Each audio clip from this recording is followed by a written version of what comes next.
आपका जो टॉपिक है पॉलिटिकल में, उसका नाम है पंचायती शासन व्यवस्था। क्या नाम है? पंचायती शासन व्यवस्था जो है, ठीक है, बहुत इंपॉर्टेंट टॉपिक है, ऑब्जेक्टिव भी बहुत बनता है इससे, और हम लोग पंचायती क्षेत्र के लोग भी हैं तो इस दृष्टि से भी जानना जरूरी है। पंचायती शासन व्यवस्था को स्थानीय शासन कहा जाता है। कौन शासन? स्थानीय शासन का मतलब ये हुआ कि जो हम लोग हैं ग्रामीण क्षेत्र के लोग, तो हम लोग जनता भी ग्रामीण क्षेत्र के हैं, और हमारे ऊपर जो शासन करने वाले लोग होंगे वो भी कहाँ के होंगे? ग्रामीण क्षेत्र के। मतलब हमारे क्षेत्र के लोग हम पे शासन करेंगे। शासन करने का मतलब कि जो मूलभूत सुविधा मिलता है हम लोग को, बिजली, पानी, भोजन, सड़क, घर, अनाज, ये सब मिलता है ना, ये सुविधा देने वाले लोग हमारे ही बीच के होंगे, स्थानीय लोग, लोकल लोग होंगे। मतलब प्रजा भी लोकल, और राज करने वाला, जनता का सेवा करने वाला जो प्रतिनिधि होगा वो भी लोकल होगा। इससे क्या होगा ना कि जो लोग ज्यादा, जिसको जरूरी है सुविधा का, ठीक है, जिसका स्थिति ज्यादा खराब है, उसके नजर में, वो प्रतिनिधि के नजर में हुआ है, ठीक है। अब सीधे केंद्र से सुविधा बांटा जाएगा, गांव तक आने में आप लोगों को लगता है कि सही से मिल जाएगा? नहीं मिल पाएगा। तो सुविधा का जो हकदार है उसको मिल सके, इसलिए स्थानीय शासन यानी कि लोकल शासन व्यवस्था लाया गया, जिसको हम लोग क्या बोलते हैं? पंचायती शासन व्यवस्था। समझ में आया पंचायती शासन का मतलब? अब है कि क्या लक्ष्य है सरकार का। सरकार ने जो पंचायती शासन लागू किया इस देश में, इसके पीछे सरकार का लक्ष्य क्या है? तो सरकार का पहला लक्ष्य है कि पंचायती क्षेत्र में लोगों का विकास हो सके, सत्ता का बंटवारा हो सके, और गांव समाज के लोग जो राजनीति में भाग ले सके। इन्हीं तीन उद्देश्यों को पूरा करने के लिए ही लाया गया था पंचायती शासन व्यवस्था। और कहीं ना कहीं ये तीनों लक्ष्य पूरा होता हुआ भी दिखाई दे रहा है। गांव के लोग राजनीति में नहीं आ रहे हैं? आ रहे हैं ना। गांव में, पंचायत में मुखिया द्वारा सुविधा नहीं पहुंचाया जा रहा है? पहुंचाया जा रहा है, ठीक है।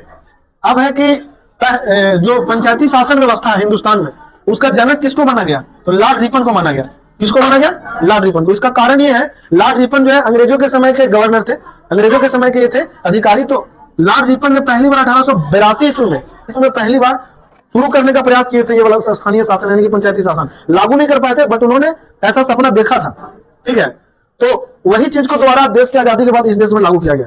तो सपना पहली बार किसने देखा था भारत में पंचायती शासन लाने का? Lord Ripon. इसलिए पंचायती शासन का जनक किसको कहा गया? Lord Ripon.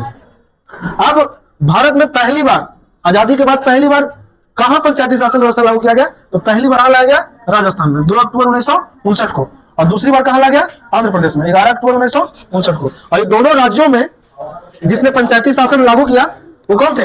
पंडित नेहरू। भारत के प्रधानमंत्री पंडित जवाहरलाल नेहरू उस समय थे, ठीक है। यहां तक कंप्लीट है, कोई दिक्कत नहीं है ना? आगे देखिए, भारत का जो पंचायती शासन व्यवस्था है वो त्रिस्तरीय है। मतलब उसको कितना भाग में बांट दिया गया? 3 भाग में। ग्राम पंचायत, पंचायत समिति और जिला परिषद। कितना स्तर है?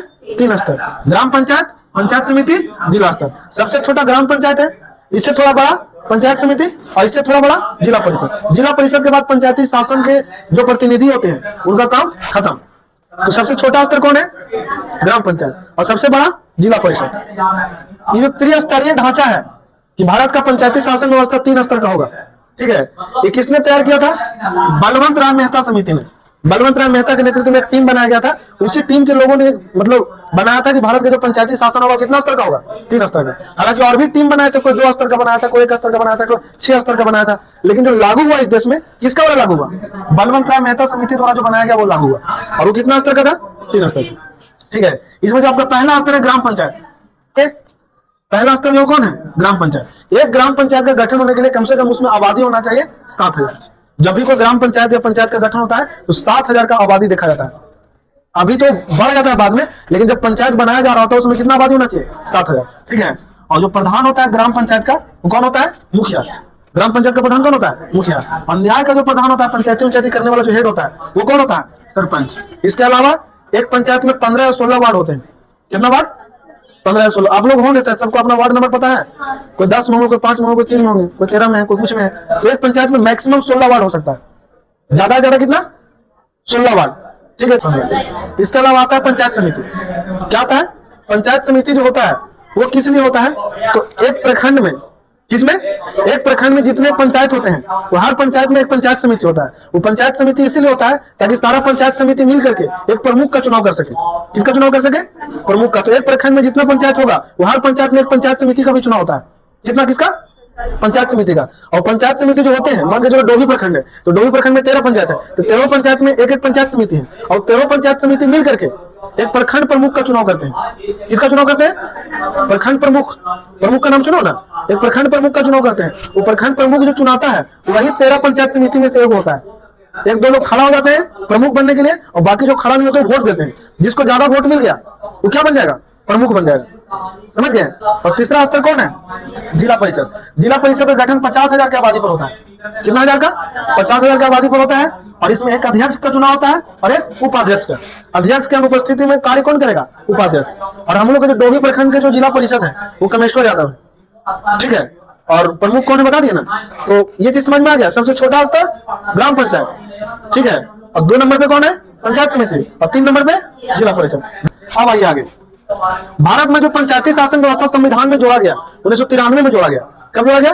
1993 में भारत का 13वां संविधान संशोधन कंप्लीट हुआ था। ठीक है। उसी में पंचायती व्यवस्था को जोड़ दिया गया। जब जोड़ा गया तो भाग कितना में ऐड किया गया? 9 में। भाग 9 में, अनुसूची 11 में और अनुच्छेद 243 में। आपसे पूछा गया कि पंचायती शासन व्यवस्था कैवा संशोधन में जोड़ा गया? 73वां संशोधन में। ये कब हुआ था? 1993 में। कैवा भाग में जोड़ा गया? 9वां भाग में। ठीक है। कैवा अनुसूची में जोड़ा गया? 11वीं अनुसूची। अनुच्छेद कितना? 243। 243 अनुच्छेद में। ठीक है। स्पेशल पंचायती व्यवस्था संबंधित 16 अनुच्छेद है जो बनाता है 243 के का, 243 के खा, 243 का गा, 243 का घा। इस तरह से कहां तक जाना है? 16 तक। पंचायती व्यवस्था संबंधित कई अनुच्छेद है? 16 को। कैवा अनुच्छेद में? 243 में। का खा गा करके चलते जाओ, जहां 16 कंप्लीट हो जाएगा। ठीक है। वहां तक शायद का से लेकर ना ता तक जाएगा। का से ता तक 16 कंप्लीट हो जाएगा। इसके अलावा पंचायती शासन व्यवस्था में जो कार्य है विषय है वो क्या है? 29। मतलब 29 को कार्य है जो पंचायती शासन व्यवस्था के प्रतिनिधियों को करना पड़ता है। क्या विषय पे कार्य करना पड़ता है? कुछ मुखिया कर रहा है, कुछ सरपंच कर रहा है, कुछ पंचायत समिति कर रहा है, कुछ प्रमुख कर रहा है, कुछ जिला परिषद कर रहा है। ठीक है। सब मिलकर के 29 को कार्य पूरा कर रहे हैं। अगर अगला टॉपिक है कि अगर जितना भी जनप्रतिनिधि चुनाते हैं पंचायती शासन व्यवस्था में वो कितना साल के लिए चुनाते हैं? 5 साल के लिए। पूरे पंचायती शासन व्यवस्था में जितने भी प्रतिनिधि है सब एक साथ ही चुनाते हैं और 5 साल पूरा होगा तो सबका कार्यकाल एक साथ खत्म हो जाएगा और फिर सबका चुनाव एक साथ होगा। तो जितने भी चुने गए कितना साल के लिए? 5 साल के लिए। लेकिन अगर कोई पद जो है मुखिया का पद, सरपंच का पद, जिला परिषद का पद 5 साल से पहले ही विघटित हो जाता है, वो पदाधिकारी या जनप्रतिनिधि रिजाइन मार दिया या समय से पहले उसका मौत हो गया या किसी भी रीजन से पद क्या हो गया? खाली हो गया। तो पद खाली होने के बाद 6 महीने के अंदर वहां पे चुनाव करवा के फिर से और उस पद को फिर से गठित किया जाता है। कितना महीना के अंदर? मुखिया का पद खाली हो गया तो 6 महीने से ज्यादा वो पद खाली नहीं रहेगा। 6 महीने के अंदर चुनाव होगा। अब आता है कि जितना दिन पद खाली रहा 6 महीना उतना दिन कौन उस पद को देखरेख करेगा? तो उतना दिन उस पद का देखरेख करेगा बीडीओ। कौन करेगा? बीडीओ के नियंत्रण में रहेगा। बीडीओ का मतलब है ब्लॉक डेवलपमेंट ऑफिसर। ठीक है। तो इसके अलावा अगर आप सदस्य बनना चाहते हैं पंचायती शासन व्यवस्था में चुनाव लड़ना चाहते हैं तो इसके लिए उम्र कितना साल होना चाहिए? 21 साल कम से कम। कुछ भी मुखिया, सरपंच, वार्ड सदस्य, जिला परिषद, पंचायत समिति कुछ भी बनना है तो आपका उम्र कम से कम 21 वर्ष होना चाहिए। और जो वोट देते हैं मुखिया, सरपंच वगैरह को उनका उम्र कितना होना चाहिए? 18 साल का। हर नागरिक जो है पंचायत का जो रहेगा वो वोट दे सकता है। ठीक है। इसके अलावा भारत में कुछ ऐसे भी राज्य है जहां पर अभी तक पंचायती शासन लागू नहीं हुआ है, जैसे नागालैंड, मेघालय, मिजोरम और केंद्र शासित प्रदेश में दिल्ली। ये ऐसे राज्य है जहां पर अभी भी पंचायती शासन नहीं लागू हुआ है। याद रहेगा राज्यों में क्या गो? 3 गो, नागालैंड, मेघालय और मिजोरम। और केंद्र शासित प्रदेश में क्या गो? 1 गो, दिल्ली। ठीक है। समझ में आ गया? अब बताइए तो